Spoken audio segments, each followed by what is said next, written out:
Hello friends, I am Shivaji Bhaskar, Faculty of Russian at the School of Foreign Languages, IGNOU. I welcome you all to this course, Basics of Russian Communication Skills Part 1.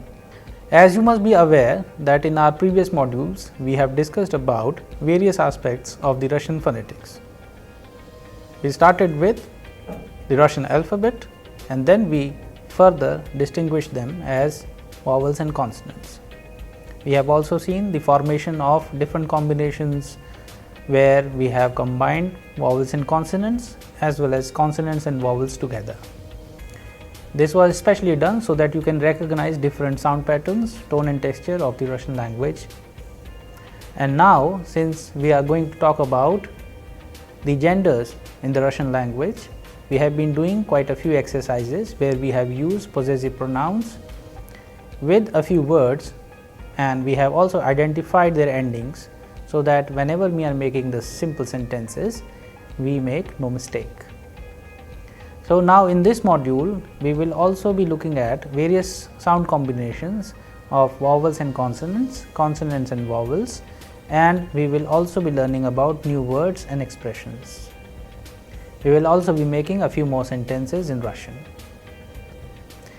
Here you can see that we have a combination of consonants, vowels, like the letter tsa. Here I am going to pronounce a few combinations where letter tsa being used with vowels, like tsa, ats, so, ots, su, uts, se, ets, ts, its.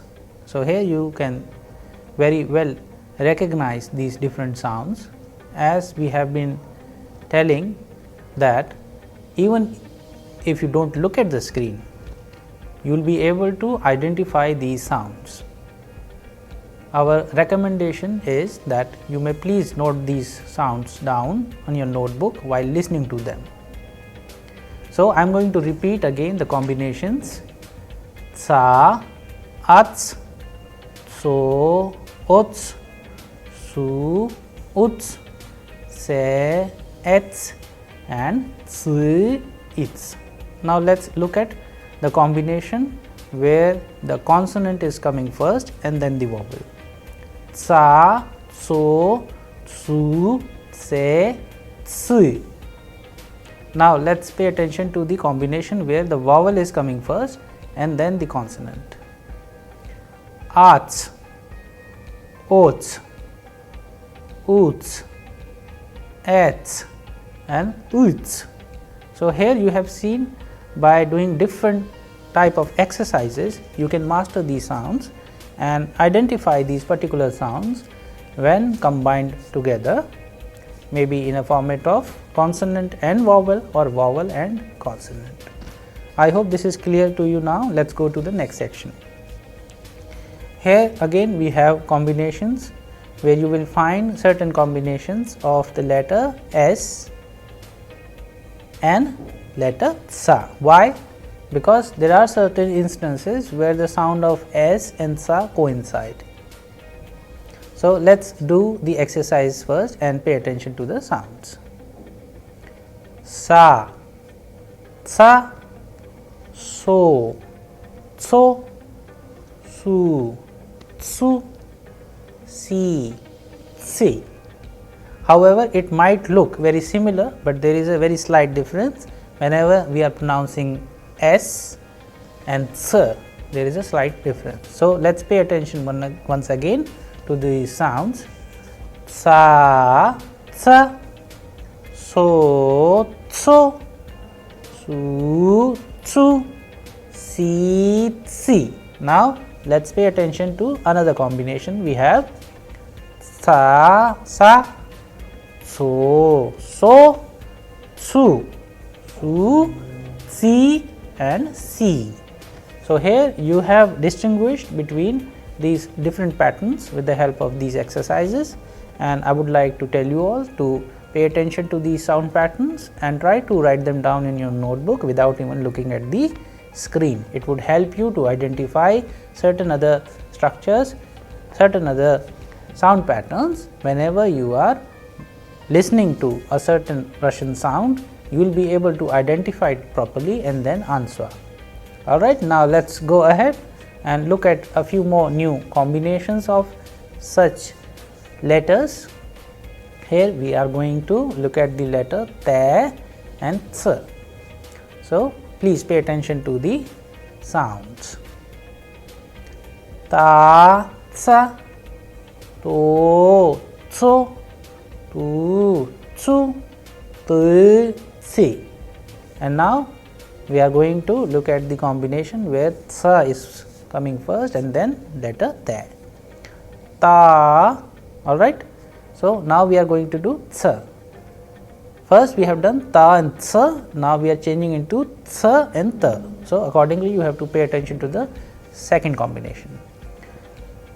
Tsa, Ta, Tso, To, Tsu, Tu, Si, Tui. Alright, here you have seen the difference, and I hope you will be able to identify these sounds and do the exercises so that you make no mistake in identifying these kind of sounds of the Russian language. Alright, now let us go ahead and pay attention to the new words and expressions. As our effort is that whenever we are using any letter, like in the previous case we have used letter Ts and Te. So, accordingly we are going to make some words which consist these letters.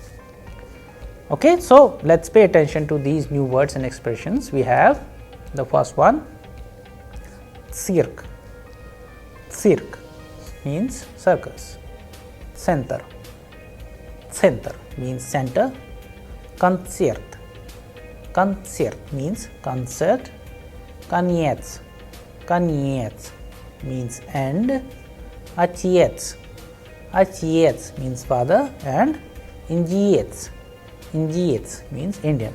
If you pay attention to the last word, Indiец, this is a word which means Indian, but suppose, and especially in Russian language, for different gender, for example, if I want to say an Indian, a female, alright, so we have Indianka, Indianka for that. So, Indiец, Indianka, and likewise you have several other words in Russian language. We will be talking about them in our upcoming modules, where you will find different denotions, where you will find equivalent words as per the genders. Another example you can have is, for example, you have already learned the word Prepodavachil, which means professor or teacher. So, Prepodavachil, if it has to be changed into a feminine gender word, it will change into Prepodavachilnitsa. So, a lady professor you can say, Prepodavachilnitsa. Likewise, Uchichil, Uchichilnitsa. Actor, actrisa. So, these kind of words already exist in Russian language, which defines its richness, because in most of the languages sometimes you do not find gender specific words, but in Russian we do have. And likewise you have also already done, for example, student.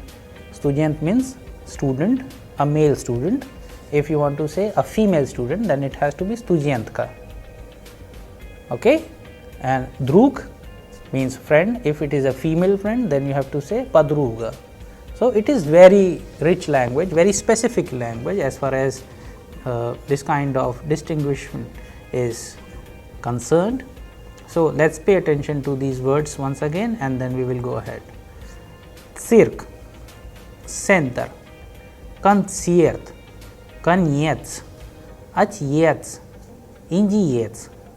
So, I hope that you have found these new words and expressions very important, and I would like to suggest that you may please note them down in your notebook and use in your day-to-day communication while making simple sentences and communicate with your family and friends. Alright? Okay. Now, let us go ahead and pay attention to these new words. The words are First one, mesec, молодец, кольцо, лицо, сердце, солнце, cifra. So, you have these new words where you will find especially the letter th, because we have been doing it, and then letter s. So, we have, let us pay attention to the words again.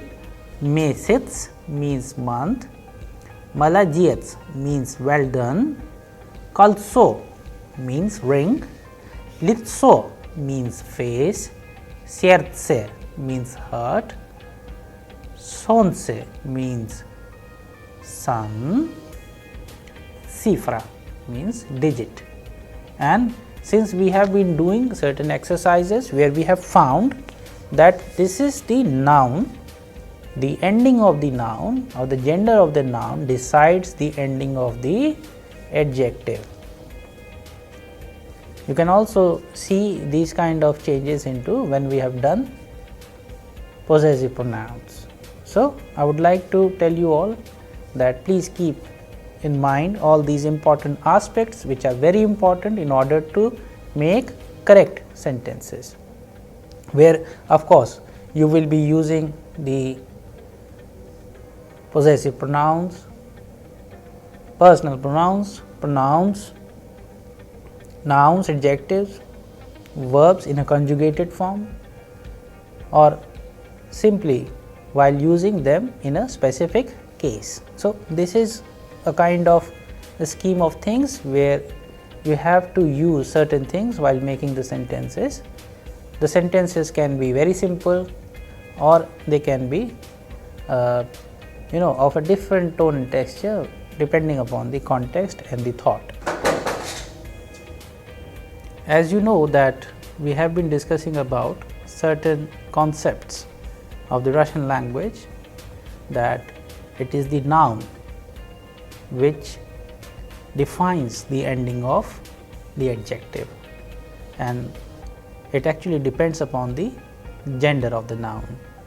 So, accordingly, when you are making your sentences, whether simple or elaborate depending upon the context and thought, you have to be very careful about using these concepts while choosing nouns, adjective, pronouns, personal pronouns or possessive pronouns, verbs in a conjugated form, etc. So, please be careful while using these, but my recommendation is that always try to start with simple sentences and try to use as many as examples which we have done, so that you have a fair idea about how Russian language works. All right, now let's go ahead and pay attention to these new words. The words are: number 1, улица, then столица, пятица, пятница, страница, лекция, and then станция. Here you have seen several other words with the ending a and ya. So, as you already know that the noun which has ending a or ya belongs to the feminine gender. So, accordingly, улица, столица, птица, these are all feminine gender word. Let us make some examples. Let us go to the previous part first, so that we can make a feminine gender as well as a masculine gender sentence. So, now I am going to choose one example, mesec. Mesec, which means month. I want to say that it is a very good month. So, I would say it is a very, это очень хороший месяц. This is a very good month. Это очень хороший месяц. Now, let us go to the next part and let us choose one example. Here we have certain other examples where you have the nouns of feminine gender. For example, Ulitsa. Ulitsa, which means street. So now I want to say this is a big street. All right. Это очень большая улица. So the gender of the noun is улица, feminine gender, and accordingly the ending of the adjective большой changes into feminine gender большая, большая улица. Okay. So you can also make your own sentences keeping in mind all the important aspect of the Russian grammar and phonetics. Alright, now let us pay attention to the meaning of these new words. We have Ulitsa means street, Stolitsa means capital, Pichitsa means bird, Pyatnitsa means Friday, Stranitsa means page, Lekция means lecture, and Stanция means station. Now, since we have been talking about days of the week, if you remember in our previous module, we have discussed about all the 7 days of the week. Now, we are going to repeat it. So, we will start with Monday. Monday means Понедельник, Tuesday, Вторник, Wednesday, Среда. Then we have Thursday, it means Четверг. Then we have Friday, which is you can also see on the screen is Pyatnitsa. Then we have Saturday, means Subota. And then finally we have Sunday, which means Воскресенье. Alright, so I hope you will remember all these days of the week in Russian as well. And we will be discussing and making a few sentences based on that in our upcoming modules. However, for the time being, please note them down if you please, so that you can understand and communicate with your family and friends efficiently. So, here there is another very good example we have. I would like to tell you about this word, which means capital is Stolitsa in Russian, Stolitsa. So, it is again a feminine gender word. Alright. So, for example, if I want to say Delhi is the capital of India, India is India. Alright. But when we are saying Delhi is the capital of India, I have to say Delhi is Delhi in Russian, Delhi, because it is a proper noun. Delhi, Stolitsa, Inji. So, basically it is in the genitive case, which you will be learning in the dedicated modules, but however it is very important. So, we are just doing it.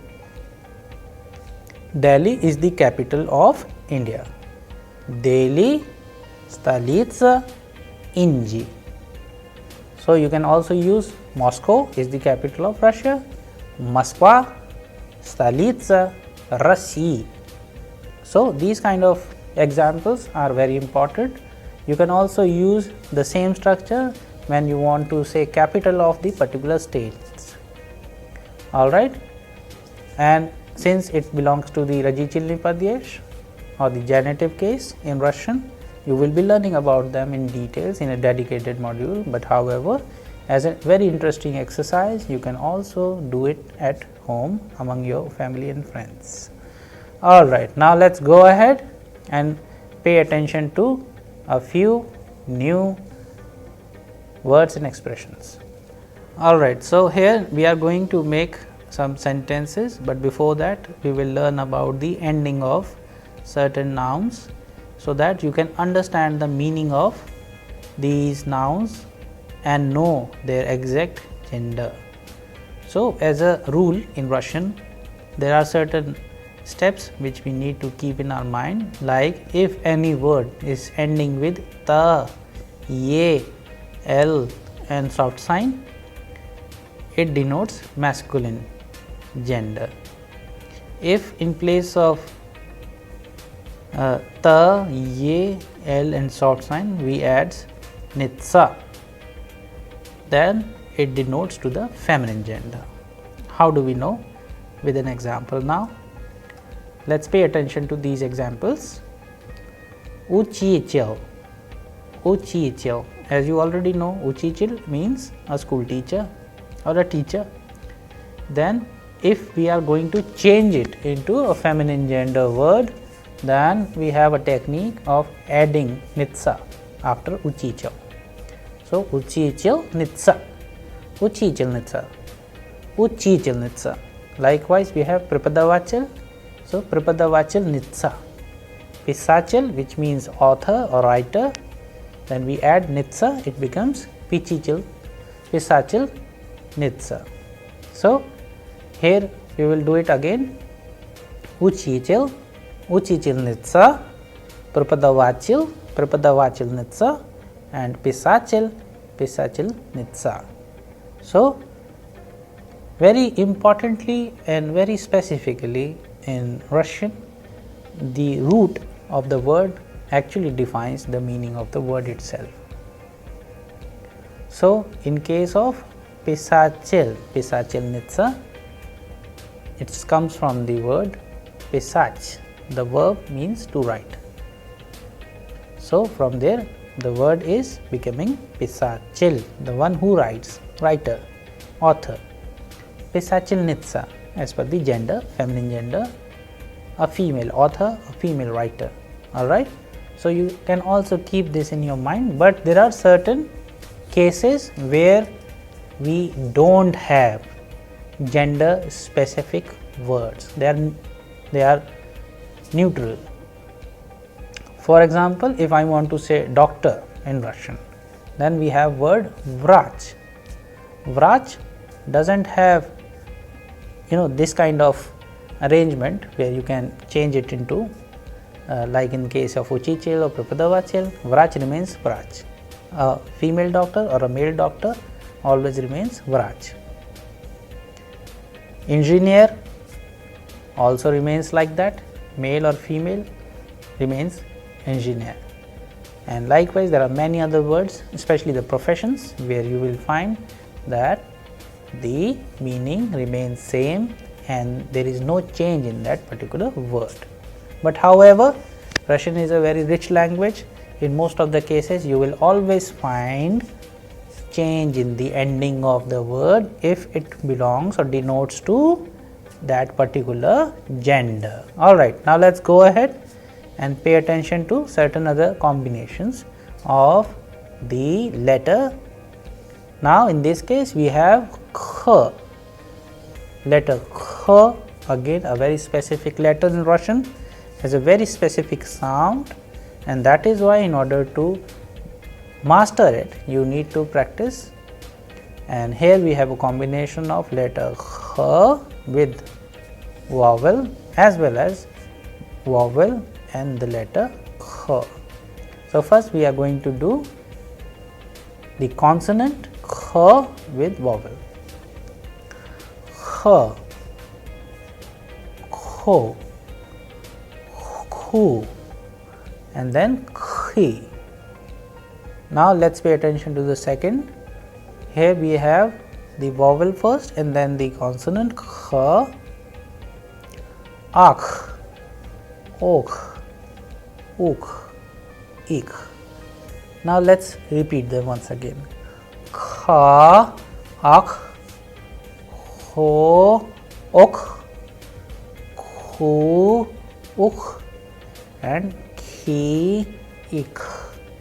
Alright, here you can very easily identify different sounds, especially when letter kh is being pronounced and when it is combined together, or where the vowel is coming first and the letter kh is coming afterwards. So I would like to tell you all that you please do this exercise even without looking at the screen, so that you note them down in your notebook properly, and as a very good exercise in order to understand the tone and texture of the Russian language, and then you will be able to comprehend, listen to the Russian speech in a very efficient manner. Alright, now let's go ahead and pay attention to certain other new words. In this case, we will be having a few words where you will find letter H. The examples we have here, the first one is sakhar. Sakhar means sugar. Then we have parakhod, means steamer. Then we have khram, means temple. Then kleb, means bread, and vozdukh, means air. If you pay attention to the first word sakhar, which means sugar, it can be used very oftenly. Why? Because we use this word sugar. For example, if you want to have tea with sugar or without sugar, you must know the construction. So in this case, we are going to talk about two set of sentences where you will find that I am going to say that I would like to have tea, or I want tea with or without sugar. All right. So how? I want, ya khachu chai. Now I am going to say with sugar. Ya khachu chai sakharam, with sugar. So here I am going to use the exact case in Russian which is known as instrumental case. Tvarichalny padyesh, as it is called in Russian. So I am saying ya means I, khachu want, tea chai with sugar, sakharam. Now if you pay attention to the next construction, I am going to say that I want to have tea, or I want tea without sugar. How do I say? Now I will say ya means I, khachu want, tea chai without sugar, biz sakhara. Whenever we are saying without, we use biz, and sakhar changes into sakhara. This is in genitive case or the Rajichalny padyesh that you will be learning about in your dedicated modules. But since it has to be used almost every day, many times, that you always say that I want tea, I want coffee, something with or without sugar, then you can use this kind of construction. About the grammar, you will be learning about in a dedicated modules. Alright, now let's learn the meaning of these words once again. Sakhar means sugar, parakhod means steamer, khram means temple, kleb means bread, vozdukh means air. Here I would like to tell you once again, because we have very interesting two more examples in this list of words. The first one is khram, which means temple. Suppose if you want to say this is a Hindu temple, you can say eta Hindu iski khram. From India, Hinduism, which means Hinduism, Hindu iski khram. So that particular ending of adjective Hindu iski khram, because khram is a masculine gender word, so it is becoming eta Hindu iski khram. This is a Hindu temple. Now if you want to say kleb, which means bread. If you want to have white bread, so for white, what do we have? We have word beli, because kleb masculine gender word, so beli, eta beli kleb, so it is a white bread. So accordingly you can also make your own sentences. For example, vozdukh, chisti vozdukh, clean air. Alright, so these kind of questions, these kind of answers you can also make. And since you already know how to make sentences in interrogative or in affirmative with use of the, and you can also use niyat whenever required, and it would help you to communicate in Russian in a very efficient manner. I hope you found these exercises very useful. but as we have already recommended, now we are suggesting, please go ahead, note them down, use in your sentences and start communicating with your family and friends. I hope you enjoyed it all. Thank you.